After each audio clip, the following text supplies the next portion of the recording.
एक मैया के दरवाजे पर साधु प्रतिदिन जाता था प्यारे। मैया रोज कुछ ना कुछ देती थी, लेकिन एक दिन मैया ने विचार किया, बोले साधु तो रोज आने लगा, तो मैया ने क्या किया, एक दिन बोली बढ़िया देसी घी के लड्डू बनाए, लड्डू में थोड़ा सा विष मिला दिया, और जैसे ही साधु आया मैया ने प्रेम से भोजन कराया, और इसके बाद कहा कि बाबा जी तुम जहाँ रुके हो ये 2 लड्डू ले जाओ, वहां जाके पाना। बाबा जी ने वो लड्डू लिए प्यारे। गांव के बाहर एक पीपल का वृक्ष था, कुआ पास में था, वहीं विश्राम करता था, प्रतिदिन मैया के दरवाजे मांगने जाता था। और मैया ने जब विष मिले लड्डू दिए, जेठ का महीना था, बाबा पीपल के नीचे विश्राम कर रहे थे, 2 नौजवान आए, बिल्कुल तपती धूप थी, जेठ का महीना था, और उसी समय मोटरसाइकिल से 2 नौजवान आए, और जैसे कुआं देखकर पानी खींचने लगे, बाबा जी ने कहा कि बेटा लगता है कि तुम बहुत प्यासे हो। तो उसी समय बाबा जी ने कहा कि बेटा पहले 2 लड्डू एक ले लो, प्रसाद खाना, इसके बाद पानी अच्छा पिलेगा, इसके बाद तुम पानी पीना। दोनों ने बाबा जी से वो लड्डू ले लिए प्यारे। पानी कुएं से बाल्टी से निकाला, लेकिन पानी का घूंट भी नहीं पी पाए। पानी पीने के पहले वो दोनों ने लड्डू खाए, दोनों का प्राणांत हो गया प्यारे। वो बालक और किसी के नहीं थे, उसी महिला के 2 बालक थे, नौजवान, जिन्होंने विष में लड्डू में विष मिला दिया।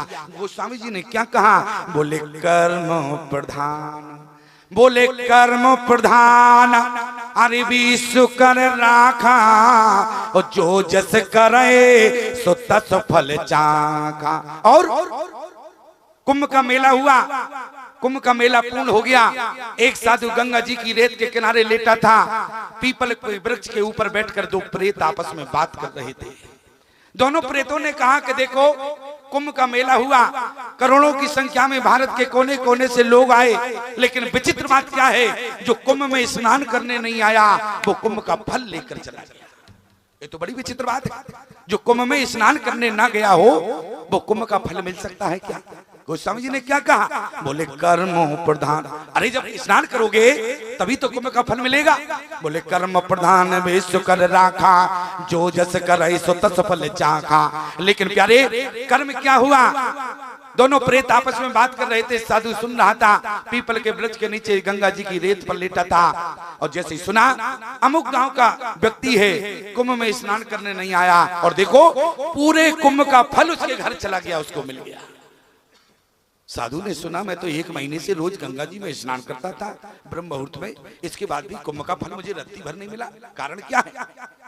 साधु पूरी बात सुन रहा था, उसी गांव में पहुंच गया। बोले भैया इस नाम का व्यक्ति रहता है, बोले हाँ रहता है। कहाँ, बोले गांव के पीछे तरफ रहता है। पहुंच गया, दरवाजा बजाया, व्यक्ति निकल कर आया, उसने साधु को देखा, तुरंत अंदर ले गया, चरण धोए, अर्चन बंदन किया, सुखासन पे बैठाया, अंत में पूछ दिया कि कारण आगमन तुम्हारा, किस कारण से आप हमारे दरवाजे पर आए। आज तक हमारे दरवाजे पर कोई साधु नहीं आया।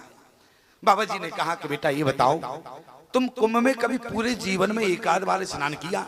बोले पूरे जीवन में मैं कुंभ में 1 बार स्नान नहीं किया। बाबा जी अचंभे में पड़ गए, स्नान नहीं किया, फल ही ले गया, क्या बात है। बाबा जी ने कहा कि तुम कुंभ में स्नान करने 1 भी बार नहीं गए। उसने कहा मैं कुंभ में 1 भी बार स्नान करने नहीं गया, लेकिन इस बार के कुंभ में मैं चाहता था कि मैं स्नान करने जाऊं, लेकिन जा नहीं पाया। क्यों?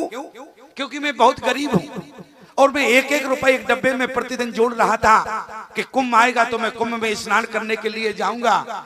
लेकिन क्या हुआ, बोले मैं 1-1 रुपए जोड़ रहा था, उसी समय मेरी पत्नी गर्भवती हो गई, गर्भ से हो गई, और मेरी पत्नी के गर्भ था, और पड़ोस के घर में चने की भाजी बन रही थी, और इस दिन मेरी पत्नी का मन हुआ मुझे चने की भाजी खाना है, सुगंध इतनी दौड़ी, तो भाई कहा कि साधु महात्मा मैं तो बहुत गरीब हूँ, हमारे यहाँ 1 टाइम भोजन होता है, 1 टाइम हम पति पत्नी व्रत रहते हैं, और जब हम पड़ोसी के यहाँ भाजी मांगने गए, हमारी पत्नी गर्भ से है, भाजी का मन हो रहा, आप थोड़ी सी भाजी दे देती। पड़ोसी ने कहा कि भैया गर्भ में भगवान का वास होता है, मैं तुम्हें ये भाजी नहीं दे सकती। क्यों? बोले मेरे यहाँ 3 महीने से चूल्हा नहीं जला, 3 महीने से मैं और मेरा पति व्रत कर रहे हैं, मुझे खाने को अन्न का 1 दाना नहीं है, और आज किसी की अर्थी पर चने की भाजी चढ़ी हुई थी, आज मेरा पति ये चने की भाजी लेकर आया है, 3 महीने बाद मेरे यहाँ भाजी बन रही, लेकिन भाजी अच्छी नहीं है जो मैं तुम्हें दे सकूं, क्योंकि मरे हुए व्यक्ति के ऊपर चढ़ी थी,